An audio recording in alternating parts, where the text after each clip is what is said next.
Hello 9th class students, today we are going to start our new chapter 5, Introduction to Euclid Geometry. Students, the name suggests that is the chapter totally based upon geometry. Actually students जब start किया गया in the ancient time से भी लोगों को geometry के बारे में नॉलेज थी और सभी किसी न किसी तरीके से ज्योमेट्री के कंसेप्ट्स का यूज़ भी कर रहे थे। और जनरली जो ज्योमेट्री का अगर हम लिटरल मीनिंग जाने तो geometry is derived from two Greek words geo and metrum. Geo means earth and metrum means to measure. That means geometry का ओरिजिनेशन अगर हम माने तो वो जनरली किस लिए हुआ था, अर्थ मेजरिंग के लिए, लैंड को मेज़र करने की नीड के लिए, को फुलफिल करने के लिए हुआ था। लेकिन बाद में फिर उसको डिफरेंट तरीके से एरियाज़ को वहाँ इन एंशियंट टाइम्स इसको जनरली एरियाज़ की फॉर्म में अगर हम मेज़रमेंट करनी होती थी तो वहाँ पे हम ज्योमेट्री का यूज़ करते थे।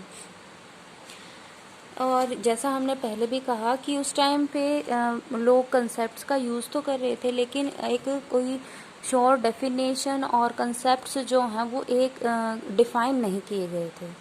तो उस टाइम पे हमारे एक मैथमेटिशियन हुए जो एक्चुअल में एक टीचर थे, यूक्लिड। उन्होंने एक बुक लिखी ऑन ज्योमेट्री और उस बुक को उन्होंने नाम उसी के कंसेप्ट्स को आगे चल के क्या नाम दिया गया, यूक्लिड्स ज्योमेट्री। तो स्टूडेंट्स यूक्लिड ज्योमेट्री जो है उसके अंदर आपकी कुछ चीज़ें आई, जो कुछ टर्म्स आए उनसे फर्स्टली उन टर्म्स के बारे में जानते हैं। उसके बारे में फिर हम डीप में जाएंगे कि फिर यूक्लिड ने क्या माना। यूक्लिड ने फिर कुछ एक्सियम्स एंड पोस्टुलेट लिए। तो हम पहले इन बेसिक टर्म्स के बारे में पढ़ते हैं जो उन्होंने दिए, उसके बाद हम एक्सियम पोस्टुलेट्स के बारे में पढ़ेंगे। देखिए, फर्स्ट टर्म वाज सॉलिड। उन्होंने क्या माना, अ सॉलिड, जैसे सॉलिड को अगर हम जनरल चीज़ में कहें, solid is any object 3D में, 3 डायमेंशनल में अगर हम कोई भी ऑब्जेक्ट मानते हैं जिसकी कोई ना कोई length, breadth and height, thickness हो, उसको ही हम कह सकते हैं ना। तो उन्होंने किस तरीके से इसे डिफाइन किया, solid is a shape, size, position. Solid की शेप होगी, उसका कुछ ना कुछ साइज होगा और ऑल्सो उसकी एक पोजीशन होगी। ऑल्सो इस पोजीशन के अकॉर्डिंग उसे एक प्लेस से दूसरे प्लेस के ऊपर मूव किया जा सकता है। Okay, this type of object is a solid. Now what is surface.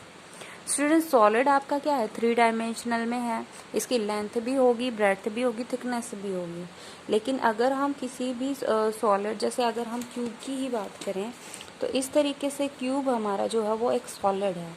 इसको एक जगह भी घेरेगा अगर इसको प्लेस किया जाएगा तो, ठीक है। ये आपका क्या है, 3D में है, किससे मिलके बना हुआ है। अब नेक्स्ट टर्म हमारी क्या होती है, सरफेस। तो एक्चुअल में बात की जाए तो ये जो ईच प्लेन बाउंड्री जो है, जो किसी भी सॉलिड को फ्रॉम द फ्री स्पेस से सेपरेट करती है, एनवायरनमेंट के अदर एरिया से जो बाउंड्री किसी भी सॉलिड को सेपरेट करती है, वो इस हर ईच बाउंड्रीज की क्या है, सरफेस है। दैट मीन्स अगर हम बात करें यहाँ पे तो ये इसके क्यूब के केस में कितने सरफेस हो गए, 1 2 3 4 5 6 सरफेस हो गए।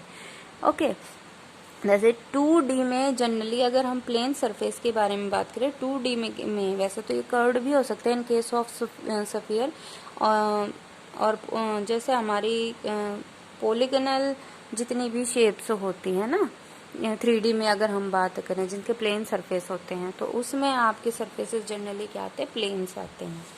ओके, तो ये आपकी कर्व्ड भी हो सकती हैं। तो एक्चुअली में सरफेस क्या है, बाउंड्रीज ऑफ द सॉलिड। ठीक है, इस तरीके से किसी भी सॉलिड की ये जो बाउंड्री आई है, प्लेन बाउंड्रीज जो आई हैं, कर्व्ड भी हो सकती है in case of curved surface, curved solid. Okay, ये आपको क्या कहलाते हैं, surface. And surface has no thickness, means जो ईच बाउंड्री हम मानेंगे जो सेपरेट कर रहा है सॉलिड को एनवायरनमेंट से, उसकी थिकनेस हम 0 मान के चलेंगे कि उसकी कोई थिकनेस नहीं है, नेग्लिजिबल है। दैट मीन्स वो बस एक आपकी एक थिक शीट है जो सॉलिड को सरफेस से सेपरेट कर रही है। Now come to our next point, line. अब जो सरफेस है, ईच सरफेस, अगर हम क्यूब में से सरफेस उठाया तो सरफेस तो ये बन गया, ये तो सॉलिड हो गया। अब इसकी जो ये बाउंड्रीज हैं जो इसको इन्वायरमेंट से सेपरेट कर रहे हैं, ये क्या होगी, इसकी सरफेस होगी। अब इस सरफेस की बात करें तो ये भी आपकी किससे मिलके बनी हुई है, लाइन से मिलके बनी हुई है ना।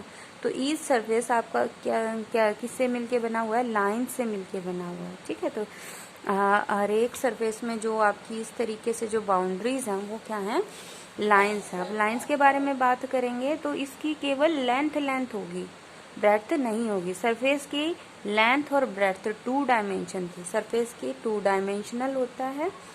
ओके, इस तरीके से अगर हम कहें सॉलिड आपका 3 डायमेंशनल होता है, मतलब किसी भी ऑब्जेक्ट की अगर हम स्पेस में बात कर रहे हैं तो वो आपका क्या है, सॉलिड। अगर उसको प्लेन सरफेस के ऊपर हम केवल लेंथ ब्रेड्थ डायमेंशन से लेके बात कर रहे हैं तो वो क्या हो गया, सरफेस।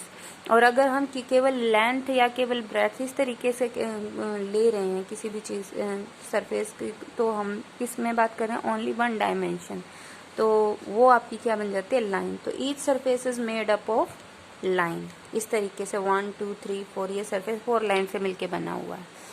ओके, इसकी आपकी 1 डायमेंशन होती है।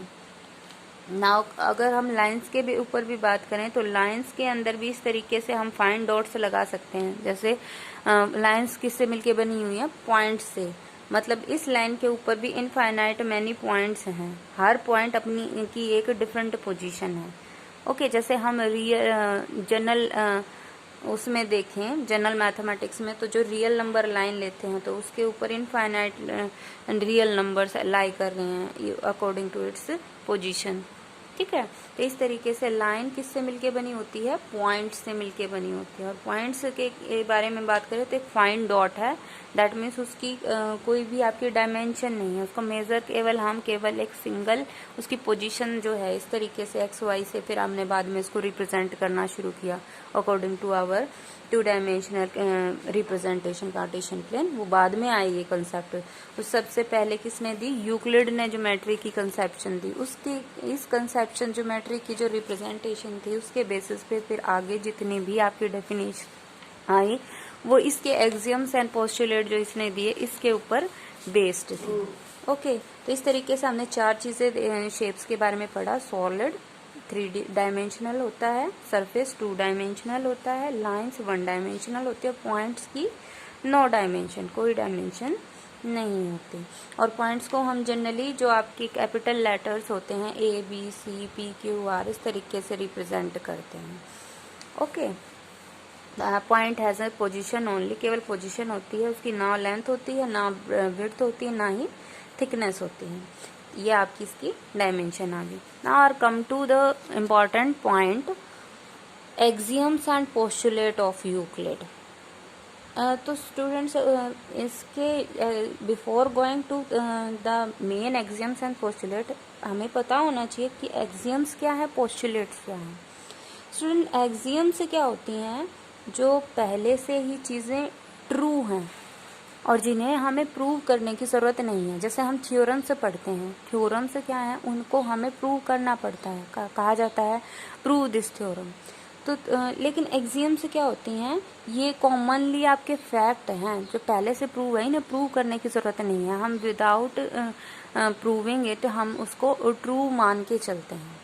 ठीक है, तो किसी भी एक्सियम पोस्टुलेट के बारे में बात कर रहे हैं तो हम जो बात करेंगे किसके ऊपर बात करेंगे, स्टेटमेंट के बारे में बात करेंगे। स्टूडेंट, स्टेटमेंट क्या होती है, अगर हम कोई भी बात कह रहे हैं, अगर उसके केवल 2 ही रिजल्ट आ सकते हैं, आइदर ट्रू और फॉल्स। जैसे अगर हम कॉइन को उछाल रहे हैं तो या तो उस पर टेल आएगा, और कहें कि टेल आएगा, तो या तो टेल आएगा या नहीं आएगा। ठीक है, लेकिन अगर हम 10 intelligent persons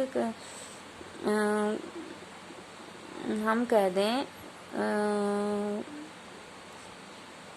1 is whole number, तो डेफिनेटली ये आपका ट्रू है, 1 होल नंबर है, ये आपका ट्रू हो चुका है, ये चीज़ ये फैक्ट है आपका, तो ये स्टेटमेंट हमेशा ट्रू आएगी। लेकिन जैसे अगर हम ग्रुपिंग कर दें 10 इंटेलिजेंट पर्सन्स की, तो it is are rainy day, और ये कह दें it is still hot till now, मतलब अभी तक गर्मी है, आगे नहीं पता हमें गर्मी होगी या नहीं होगी। मतलब दिन के पूरे के घड़ी के लिए हम इस स्टेटमेंट को ट्रू नहीं कह सकते। मतलब इस टाइप की स्टेटमेंट्स जो हमेशा जिनका रिजल्ट एक जैसा ना हो, वो आपकी स्टेटमेंट जो हैं वो एक्सियम्स की फॉर्म में यूज़ नहीं की जा सकती। एक्सियम्स में कौन सी मतलब एक्सियम या पोस्टुलेट के लिए हम कौन सी कंडीशन स्टेटमेंट्स को कंसीडर करते हैं जिनका या तो हमेशा रिजल्ट क्या है फॉल्स या हमेशा ट्रू। मतलब ट्रू हैं तो वो ट्रू ही हैं, सभी के लिए ट्रू हैं, फॉल्स हैं तो सभी के लिए रिजल्ट उनका फॉल्स ही है। जैसे अगर हम कह रहे 0 इज़ अ नेचुरल नंबर, तो ये सभी के लिए जो आंसर देंगे तो सभी क्या कहेंगे फॉल्स, ये चीज़ आपकी फॉल्स ही है। ठीक है, तो इस टाइप की जो स्टेटमेंट्स होती हैं उन्हीं के बारे में हम कंसीडर कर सकते हैं एक्सियम्स एंड पोस्टुलेट। जो स्टेटमेंट्स हमेशा ट्रू रिजल्ट देती हैं, जिनको हम बिना सोचे समझे बिना प्रूव किए कंसीडर कर सकते हैं कि ये भाई आपकी ट्रू ही हैं, हमेशा ट्रू ही आएंगी। फैक्ट जो होते हैं आपके वो किस में कंसीडर किए जाते हैं, एक्सियम्स में। ठीक है, ये चीज़ें आपकी कंसीडर की जाती हैं। अब एक्सियम्स और पोस्टुलेट वही आपके एक्सियम्स और पोस्टुलेट में जाएंगी जो स्टेटमेंट हमेशा ट्रू होंगी। लेकिन डिफरेंस क्या है एक्सियम पोस्टुलेट ने, यूक्लिड ने क्या किया, इस तरीके के जो ट्रू फैक्ट्स थे जो मैथमेटिक्स में उस टाइम पे नॉन थे, उसको दो तरीके से कैटेगराइज कर दिया। एक्सियम्स में कौन से फैक्ट्स आए, इसमें हमें कौन सी लेनी है, statement which are always true. True statements जो होती हैं हमेशा वो आती हैं एक्सियम्स के अंडर। और जो स्टेटमेंट आपकी ओवरऑल मैथमेटिक्स के लिए वैलिड हैं, जिसे हम complete algebra, complete logical mathematics के लिए यूज़ कर सकते हैं, उस तरीके की जो स्टेटमेंट्स होती हैं उनको हम क्या कहते हैं, एक्सियम्स। एक्सियम्स जो होते हैं ये आपकी फैक्ट्स हैं जो ऑलवेज ट्रू होते हैं, जिनको हम ट्रू मान के चलते हैं कि हाँ ये चीज़ है, और थ्रू आउट द मैथमेटिक्स ये चीज़ वैलिड होती है, वो आपके क्या हैं, एक्सियम्स। और पोस्टुलेट क्या है, वो फैक्ट्स जो हमारी स्पेशली बेस्ड ऑन ज्योमेट्री, केवल ज्योमेट्री के कॉन्सेप्ट से जो रिलेटेड हैं, वो उनको किस कैटेगरी में डाल दिया यूक्लिड ने, पोस्टुलेट में। तो अब हमने एक्सियम और पोस्टुलेट पढ़ लिया कि एक्सियम में हम वो वाले ट्रू स्टेटमेंट डालेंगे, वो वाले फैक्ट्स मानेंगे जो ओवरऑल कंप्लीट मैथमेटिक्स के लिए वैलिड हैं, और पोस्टुलेट में हम केवल वो फैक्ट्स पढ़ेंगे जो totally based on geometry concepts हैं। Okay, these are in order to prove truths in mathematics specially Euclid ने अज्यूम किए certain properties as being true. कुछ स्टेटमेंट्स को ट्रू मान लिया उन्होंने विदाउट प्रूफ। यूक्लिड ने इन अजम्पशन को 2 पार्ट्स में डिवाइड किया, जैसे हमने अभी पढ़ा एक्सियम्स एंड पोस्टुलेट। एक्सियम क्या है, एक अजम्पशन है जो anywhere in the mathematics specially in logical and algebraic mathematics में यूज हो सकती हैं विदाउट प्रूफ। और जो पोस्टुलेट हैं वो हमारी किसके लिए रिजर्व होती हैं, ज्योमेट्री के लिए। Okay, now come to our axioms. What are axioms students? Axioms, इतने एक्सियम दिए यूक्लिड ने, 7 एक्सियम दिए। और कौन कौन से थे वो axiom? The first was things which are equal to the same thing are also equal to one other. बहुत ही इजी चीज़ें हैं स्टूडेंट्स, ये हमें वैसे भी पता है। अगर देखते हो हमारे पास 2 नंबर्स हैं, a equals to b, a equals to c and b equals to c। a भी आपका c के इक्वल है, b भी c के इक्वल्स है, तो क्या कह रहा है कि ये आपस में भी क्या हो जाएंगे, इक्वल। ओके, ये हमारे फर्स्ट एक्सियम है कि अगर 2 थिंग्स आपकी किसी सेम चीज़ के इक्वल हैं तो वो आपस में भी क्या हो जाएंगे, इक्वल हो जाएंगे। नाउ नेक्स्ट एक्सियम है, if equals are added to equals the whole are equal. That means अगर हम इक्वल्स को ऐड कर दे, इक्वल्स में हमें a इक्वल्स टू b दिया गया है, और इसमें अगर हम बोथ साइड से c इक्वल कर इक्वल्स जो हैं वो ऐड कर दें, तो हमारा जो रिजल्ट होल आया वो भी a plus C B plus C भी हमारा क्या हो जाएगा, इक्वल। या अगर हम कहें a इक्वल्स टू b है और c इक्वल्स टू d है, ये चीज़ें हैं, तो इनका जो एडिशन आया हमारा a प्लस सी, वो b प्लस डी के इक्वल होगा। ठीक है, this is our second axiom. Now third axiom, if equals are subtracted from equals reminders are equal, that means अगर हम ये हमारा a इक्वल्स टू बी है, c इक्वल्स टू डी, अगर हम सब्ट्रैक्ट कर दें a माइनस सी, आपका b माइनस डी के इक्वल होगा। ओके जैसे अगर हम कंसीडर जनरल उसमें भी कंसीडर कर सकते हैं, ये तो आपकी जनरल है, एग्जाम्पल भी ले सकते हैं। 7 इक्वल्स टू 7 है, पता है हमें, और 5 इक्वल्स टू 5 है, तो ऑब्वियसली 7 माइनस 5 7 माइनस 5 के इक्वल होगा। तो ये जनरल में अगर हमें कोई भी दो रे या दो लाइन दे रखी हैं अलग अलग से, तो उनका एडिशन इक्वल है, तो एडिशन भी उनका इक्वल होगा, सब्ट्रैक्शन भी उनका इक्वल होगा। दो अलग अलग चीज़ें अगर इक्वल्स दे रखे, इक्वल्स में इक्वल्स ऐड करेंगे, result whole will be equal, and equals में से हम इक्वल्स सब्ट्रैक्ट करेंगे तो reminders will be equal. Now our fourth axiom is things which coincide with one another are equal to one another। अब coincide means जैसे हम एक thing को दूसरे के ऊपर प्लेस करेंगे, वो कम्प्लीटली एक दूसरे को कवर कर लेंगे। जैसे हमने दो सर्कल दे रखे हैं सेम रेडियस के, तो एक के ऊपर दूसरा बिल्कुल दिखेगा नहीं, हमने एक के ऊपर दूसरा, जैसे ये बुक है, ये नोटबुक है हमारी, तो इसके पेज एक के ऊपर एक बिल्कुल कोइंसाइड कर रहे हैं। एक ऊपर रखा है तो हमें केवल ऊपर वाला दिख रहा है, नीचे वाले का नहीं पता वो कहाँ उसका एंड पॉइंट है, कहाँ स्टार्टिंग पॉइंट है। ठीक है, तो इस तरीके की जो चीज़ होती है उसको हम क्या कहते हैं, कोइंसाइड। तो अगर दो थिंग्स कोइंसाइड कर रही हैं, बिल्कुल एक दूसरे को सुपर इम्पोज कर रहे हैं, जैसे हम 1 रुपीज़ कॉइन को एक के ऊपर एक रख दें तो बिल्कुल एक दूसरे को कोइंसाइड करेंगे, तो वो हमेशा क्या होते हैं, इक्वल टू वन अनदर होते हैं। और इसी से हमारा जो कॉन्ग्रुएंट वाला चीज़ जो है वो निकल के आई थी। इन केस ऑफ ज्योमेट्री में हम इसको पोस्टुलेट में डाल देंगे। Okay, the whole is greater than the part. Always हमें पता है किसी भी चीज़ को के अगर हम पार्ट्स कर रहे हैं तो कंप्लीट ऑब्जेक्ट जो है वो डेफिनेटली आपके होल पार्ट से बड़ा होगा। ना sixth axiom is things which are double of the same thing are equal to one another.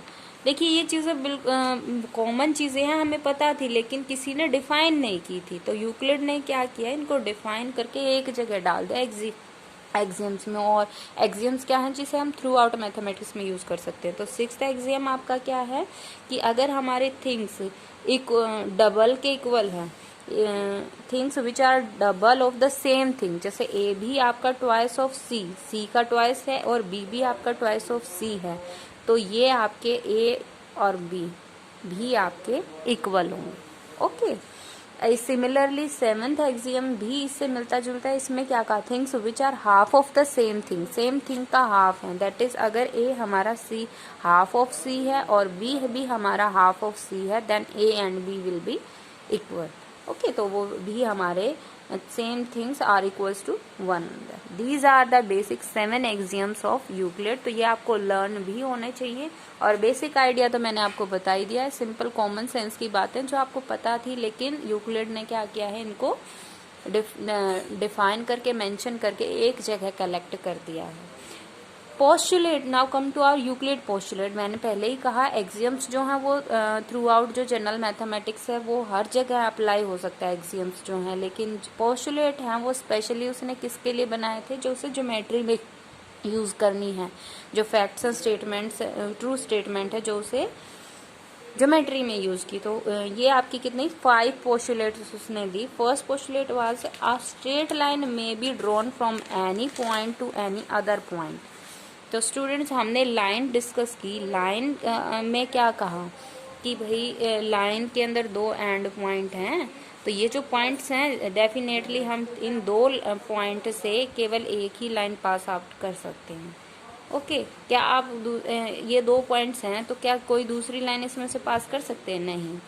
2 points हैं तो उनमें से आपकी सिंगल लाइन ही पास कर सकती है। तो फर्स्ट पोस्टुलेट आपका यही है, अ स्ट्रेट लाइन, केवल एक straight line may be drawn from any point to any other point. Now second postulate is a terminated line, जैसे जिसको हम आजकल क्या कहते हैं, लाइन सेगमेंट। अब लाइन क्या होता है, जिसको हम बोथ द एंड्स पे एक्सटेंड कर सकते हैं, जिसकी कोई एक्सट्रीमिटीज नहीं होती, ऐसी लाइन जो होती है वो क्या होती है, वो आपकी सिंपल लाइन होती है। लेकिन जिसके आपके दोनों एंड पॉइंट्स है उस लाइन को क्या बोला इन्होंने, टर्मिनेटेड, जिसके टर्मिनेटिंग पॉइंट्स हैं, ठीक है, लाइन सेगमेंट है, लाइन का पार्ट उठा लिया हमने। तो एंड पॉइंट्स हमें पता है, टर्मिनेटिंग पॉइंट्स हमें पता है, एक्सट्रीमिटीज हमें पता है, तो इस तरीके की जो लाइन है उसको इन्होंने क्या बोला, terminated line. A terminated line can be produce indefinitely, जैसे लाइन सेगमेंट को हम इनडेफिनेटली प्रोड्यूस करके लाइन बना सकते हैं, बोथ एक्सट्रीमिटीज की तरफ से इसको आगे इनडेफिनेटली इसको प्रोड्यूस किया जा सकता है ना। और next postulate is a circle can be drawn with any centre and any radius.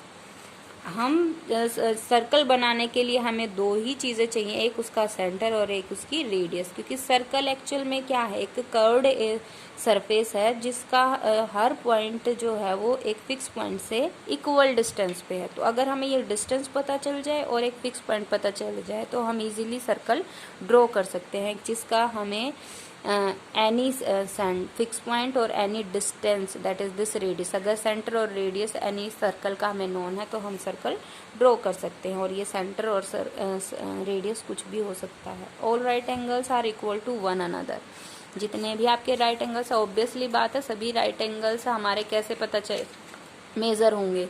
Two lines जब हमारी एक दूसरे के ऊपर परपेंडिकुलर हैं तब जो आपका ये एंगल है उनके बीच का, ये आपका क्या है, राइट एंगल है। तो टू राइट एंगल हम कोई भी उठा लें, ये वाला, ये वाला, ये वाला, ये वाला, हमेशा सभी राइट एंगल क्या होते हैं, इक्वल होते हैं। सभी की मेजरमेंट 90 डिग्री की होती है, रेडियन में कहें तो π/2 रेडियंस की होती है। तो सभी आपके राइट एंगल इक्वल होते हैं।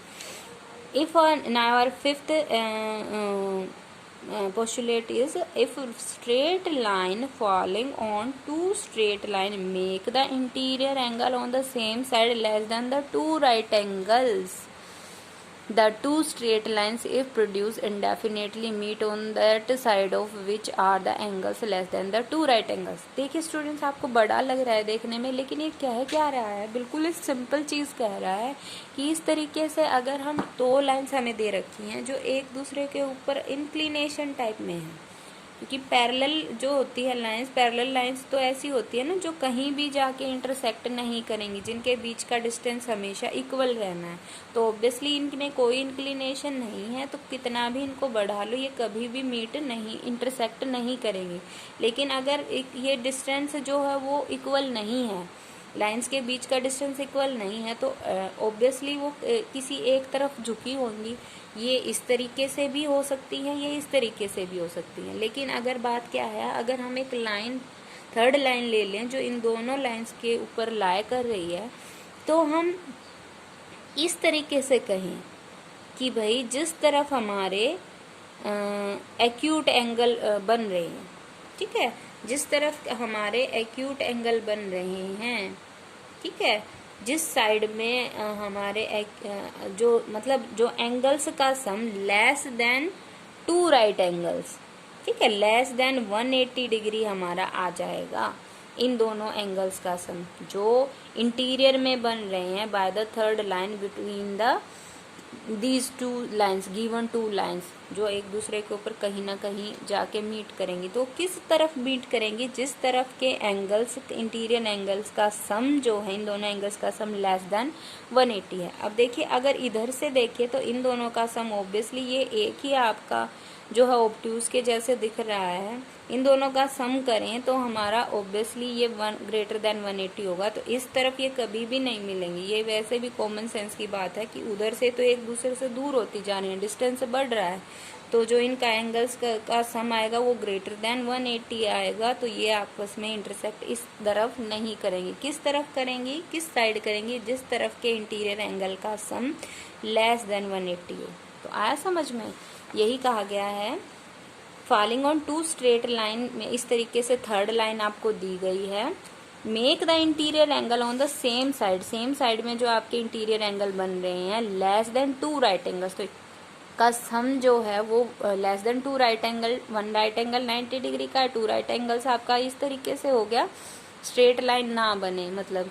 तो इनका सम हमारा इस तरीके से हो कि भाई लेस देन 180 हो, तो हम जो है क्या कह सकते हैं कि उसी डायरेक्शन में जो ये एंगल्स हैं अगर इनको इंडेफिनेटली प्रोड्यूस कर दें तो उसी डायरेक्शन में ये जो लाइन्स है वो कहीं ना कहीं जाके आपस में मीट कर जाएंगी। ओके, नाउ स्टूडेंट्स, हमने ये सब कुछ पढ़ लिया, सारे एक्सियम्स एंड पोस्टुलेट पढ़ लिए। तो अब हमारे कुछ बेसिक टर्म्स जो हैं वो हमारे जो क्वेश्चंस आते हैं एक्सरसाइज में जो हम सॉल्व करते हैं उसमें कुछ बेसिक टर्म्स आती हैं, पूछ लिया जाता है इसको डिफाइन कीजिए। तो डेफिनेशंस में हमारे पास जनरली किसकी आती है? अगर हम बिल्कुल सिंपल से शुरू करें तो रे, है ना, एक सिंगल जिसकी एक फिक्स्ड एक्सट्रीमिटी है और एक डायरेक्शन में जिसको हम ऑरिजिनेट किससे कर रही है? एक सिंगल पॉइंट से और प्रोड्यूस टू एनी डायरेक्शन।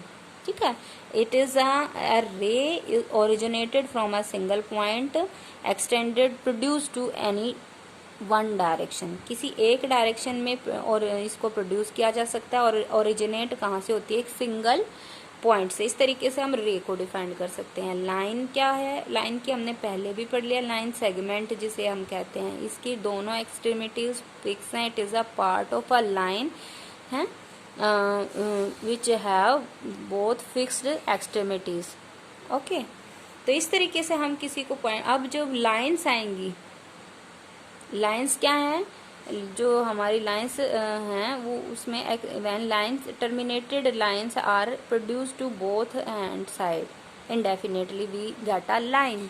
अब लाइन्स के बारे में बात करें तो हमने फिफ्थ पोस्टुलेट के अकॉर्डिंग अगर बात करें तो लाइन्स किस तरीके से हो सकती हैं? अगर पॉइंट की बात करें तो सिंगल पॉइंट से आपकी जितनी भी लाइन्स जाएंगी, इन लाइन्स को हम क्या बोलते हैं? Concurrent lines. ओके, और अगर टू लाइन्स हमारी इंटरसेक्ट कर रही हैं तो इनको हम बोलते हैं इंटरसेक्टिंग लाइन्स। ओके, लेकिन अगर हम दो से ज्यादा ले लेते हैं लाइन्स एक ही पॉइंट से पास होती हुई तो इसको हम क्या बोलते हैं? Concurrent line. अगर दो लाइन्स बिल्कुल एक दूसरे के ऊपर लाई कर रही है, superimpose, then it these are coincidence line. Coincidence line. Okay, और जो जिस और क्या कह सकते हैं हम, तो ये आपकी जो बेसिक टर्म्स हैं जो आपकी कोलिनियर पॉइंट आ सकते हैं स्टूडेंट्स। कोलिनियर पॉइंट्स के नेम सजेस्ट कर रहा है सेम लाइन के ऊपर। जो अगर सिंगल लाइन लेते हैं हम तो उसके ऊपर जितने भी पॉइंट्स आएंगे, सभी पॉइंट्स अगर सिंगल लाइन के ऊपर लाई कर रहे हैं तो वो पॉइंट्स आपके क्या होते हैं? Collinear point. तो ये these are the some basic terms जो आपकी इस तरीके से डेफिनेशन जो है वो आपकी यूज हो सकती हैं। तो now come to our exercise. Your first question है which of the following statements are true and which are false. आपको चेक करना है गिवन स्टेटमेंट से कौन सी स्टेटमेंट ट्रू है एंड कौन सी फॉल्स है। First part is only one line can pass through a single point. Students, हमने कहा कि भाई कॉन्करेंट लाइन हो सकती हैं जो एक ही सिंगल पॉइंट से पास कर रही हैं, तो कॉन्करेंट लाइन एग्जिस्ट कर रही है ना, तो ये चीज हमारी फेल हो गई कि बहुत सारी infinite lines can pass through a point. So this point is false. Now come to our next part. We are given there are infinite number of lines which pass through two distinct point. अब ये चीज हमने कहा कि line segment क्या होती है, वो उसमें आपके दो ही लाइन जो सेगमेंट टर्मिनेटेड लाइन है वो हम केवल दो पॉइंट से एक ही लाइन ड्रॉ कर सकते हैं। एक लाइन दो पॉइंट से अगर हम पास होती है एक लाइन ड्रॉ करें तो सिंगल लाइन ही होगी, क्योंकि फिर अगर दूसरी लाइन कहेंगे तो डायरेक्शन चेंज हो जाएगी, तो अदर पॉइंट जो है वो इस लाइन के ऊपर लाई नहीं करेगा। ठीक है, मतलब अगर हम दो पॉइंट से पास होती दूसरी लाइन ड्रॉ करना चाहें तो वो नहीं हो सकती, क्योंकि दोनों पॉइंट आपके अगर एक लाइन के ऊपर हैं तो ये कोलिनियर पॉइंट है। तो अगर कोई दूसरी लाइन करेंगे तो वो सिंपल सी बात है, अगर इसके आएगी तो कोइंसिडेंस लाइन आए, इसी के ऊपर कोइंसाइड करती हुई लाइन आएगी, कोइंसिडाइंग लाइन आएगी, अदर लाइन नहीं आ सकती। तो ये भी आपका क्या हो गया? False. A terminated line can be produced indefinitely on both the sides. ये आपको पता ही है, लाइन सेगमेंट को हम बोथ साइड जो है इंडेफिनेटली प्रोड्यूस कर सकते हैं, और इस तरीके से जो लाइन मिलती है उसको हम लाइन बोलते हैं, और जो टर्मिनेटेड लाइन है उसको हम आजकल लाइन सेगमेंट बोलते हैं। और ये आपने कहाँ पे भी बताया था, पोस्टुलेट 2 में भी बताया था। तो पोस्टुलेट 2 के अकॉर्डिंग ये चीज़ आपकी क्या होगी है, true. Now in the fourth part we are, if two circles are equal then their radii are equal। तो हमने ये आपको पोस्टुलेट में भी कहा, थर्ड पोस्टुलेट में, a circle can be drawn with any center and any radius। अगर कोई सेंटर और रेडियस है तो ऑब्वियसली हम सर्कल ड्रॉ कर सकते हैं। अब इन्होंने कहा टू सर्कल्स आर इक्वल, मतलब एक इक्वल का मतलब क्या है, इक्वल में हमने देखो ये चीज़ कहा कि इक्वल कब होती हैं, जब वो coincide things which coincide with one other are equal to one other. अब सर्कल को इक्वल बोल रहे हैं तो दैट मीन्स हम मान सकते हैं वो क्या है, कोइंसाइडिंग है, बिल्कुल कोइंसाइड कर रहे हैं। दैट मीन्स उनका सेंटर और रेडियस भी, सभी रेडियस भी एक दूसरे के साथ कोइंसाइड कर रहे हैं, कोइंसाइड कर रही हैं रेडियस, तो रेडियस भी आपकी क्या हो गई, इक्वल। तो जो हमारे टू सर्कल्स इक्वल हैं तो रेडियाई भी उनकी क्या होंगी, इक्वल। तो हमारा जो एक्सियम 4 है, ठीक है, things which coincide with one other are equal to one, ये भी हम यूज कर सकते हैं इसके अंदर। और ऑल्सो जे पोस्टुलेट है, इन दोनों का यूज करके हम कह सकते हैं circle with which are equal have equal radii.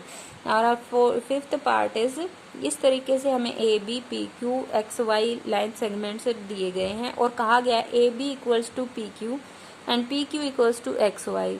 तो आपको चेक करना है A B equals to X Y. तो स्टूडेंट्स ये तो यहीं से आ गई हमारा फर्स्ट एक्सियम क्या था, things which are equals to the same thing are also equal to one another, क्योंकि ए भी पी क्यू के इक्वल है और एक्स वाई भी पी क्यू के इक्वल है, तो ए बी और एक्स वाई भी क्या हो जाएंगे, इक्वल। तो एक्सियम 1 के अकॉर्डिंग हमारा क्या हो गया, ये फिफ्थ पार्ट जो है वो ट्रू है। तो स्टूडेंट्स इस तरीके से हम आपके जो एक्सियम्स और पोस्टुलेट है उसको यूज कर सकते हैं। हम तो your homework, today's homework is to learn and write all the axioms and postulate of Euclid geometry and solve this first question in your fair notebook. Thank you. Have a nice day.